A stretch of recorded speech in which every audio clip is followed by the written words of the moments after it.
केन्दुझर जिला रामचंद्रपुर स्थित लक्ष्मीनारायण हाईस्कूल पड़िया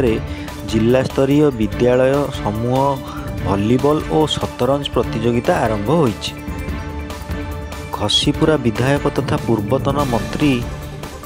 बद्रीनारायण पात्र यहां उद्घाटन करिसेंती।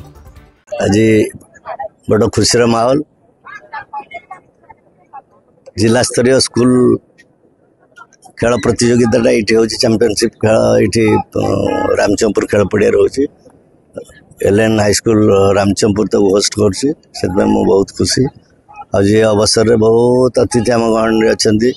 वीडियो महोदय आम एडीओ बेहराबू अच्छा डीओ अच्छा स्कूल आम लोकल सरपंच और स्कूल समस्त शिक्षक शिक्षयित्री मैंने अच्छा विशेषकर बहु रिटायर्ड खेल शिक्षक मध्य खेल परिचालना ये पहुंचे पड़िया जो खेल हम से खेल शरीर सुस्थ यार जो असल उद्देश्य खेल शरीर को सुस्थ रखा मन को सुस्थ रखा सीटा केवल खेल पड़िया हम जो मोबाइल ऐप से सब जिनस मुंड बर मतिभ्रम होम देखुचु कि खेल पड़िया खेलवा उचित अच्छे जोटा खेल विभाग स्कूल विभाग स्कूल मानक करोचन तेणु आम खुशी आज भी दुईटा खेल ये अच्छी वॉलीबॉल और चेस चैंपियनशिप विभिन्न आम जिलार सब ब्लॉक खेलाड़ी मैंने झील मैंने पुओ मैंने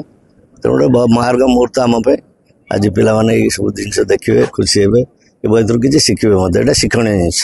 अन्यमानंक मध्यरे घसीपुरा बीडीओ विनीता विजयनी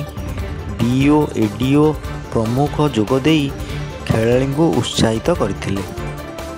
एही क्रीड़ा 2 दिन धरी चलिबो और जिलार 13टी ब्लॉक रु पाखापाखि 200 प्रतियोगी एथिरे अंशग्रहण करिसंती। घसीपुरारू गगन बिहार दास को रिपोर्ट ओडिशा न्यूज।